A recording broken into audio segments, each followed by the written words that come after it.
steps to get this little finished pattern. And so you twice this way, twice that way, and a diagonal each way, and then the border.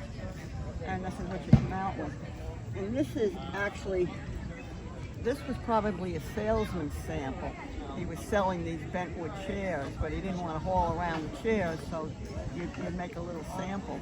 So I, in fact, an old boyfriend found this at a flea market, and he bought it. And he knew I was gonna want to buy it. He didn't give it to me as a gift. He made me pay for it, but I had to have it. I couldn't wait to put the seat on it. It's beautiful. So that's what. So cane is 6 different steps to get the finished product. But then after a while, this became too hard to do. So they invented something else. This is actually plastic. You can feel it. Now this will last longer than cane because cane dries out. But this is plastic. But this is hand done. So this is still a very old seat. But this is what a lot of the cane is made out of. This stuff now, you know. But this is a really cool piece. This has a little gizmo on the back that you pull out. Smart. And you can leave your baby unattended for a little while, right? Isn't that neat? Wow. That's great. How old is this, Tina? This is probably about 1890s. Wow. Yeah, because it's hand cane, you know. Then after hand caning came in around 1910, 1920, and machine cane. How did you get interested in restoration? My mother was arts and crafty, and she brought home a chair one day, and I said, "What? How do you do that?" And so she, I don't know, she looked it up somehow. And I started doing it. I've been doing it for almost 50 years. Wow. Did you teach anybody? I used to. I don't anymore. It's gone out of style a little bit because I used to have a bustling business. There were a lot of shops in Manhattan,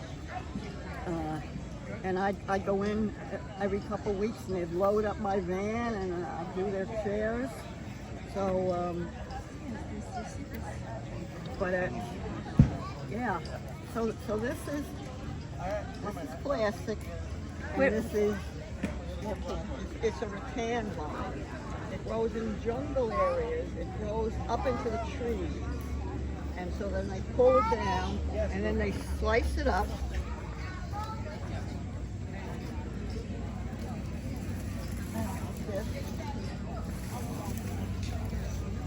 And it comes in all different.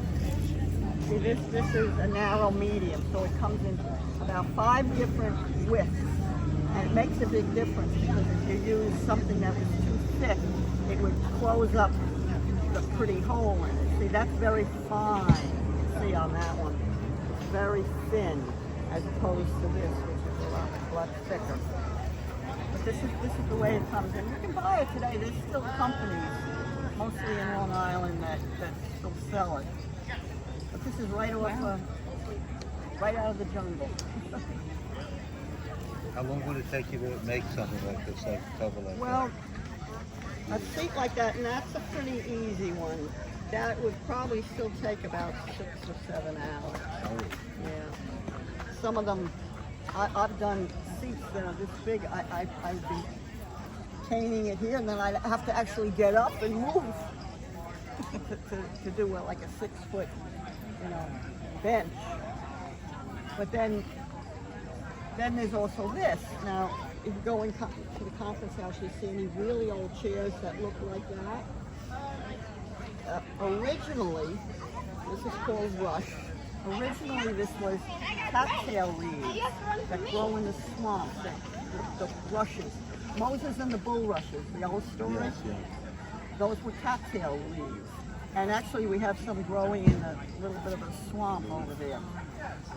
So you'd pick the leaves, and they were only about this long, and you'd have to let them dry out a little bit, then you'd have to wet them again, and you'd hand twist them, and you'd make a seat that looks exactly like this. All the chairs in the conference house are made out of real rush. But that became too hard to do. So then they invented this. It's like paper. It's paper. It is paper. This is paper. That's a paper seat. And it's stronger than the real rush. You could dance on that. Oh, look at that. So it's just paper, Wow. but when it's twisted, it's very strong. Mm-hmm. And that's what this is. Wow. The bottom looks just like the top, kind of. Where did you learn The how only to do thing this too? that likes this, cats like to work out on is the scratching post. And that, half of my chairs, when I get the chairs in, I give it to my cats. They take that apart from me. My mother used to do this. Back during the war, they had playgrounds were open. And this was in Elizabeth, New Jersey. And my mother would buy these frames, and she would teach the kids how to put seats on them. So these little chairs show up at flea markets now and then, you know, no seats on them, and I buy them up right away. Okay. Yeah. Does anybody do besides you? There used to be a lot of people that did it, but nowadays, just in the last 5 or 6 years, it's all, the antique market has dropped off, everything's changed, and the younger people are not interested. Having machines. Machinery. Yeah. This is, Okay. you can see, the closer the holes are together, the different size cane. You see the width of this is very thin compared to this. So you have to, you know, pick the right kind of cane. So this would have been a salesman's sample. A salesman. Oh, that's a So if he's selling these kind of chairs, he doesn't want to carry the big ones around with him. funny. Just have this.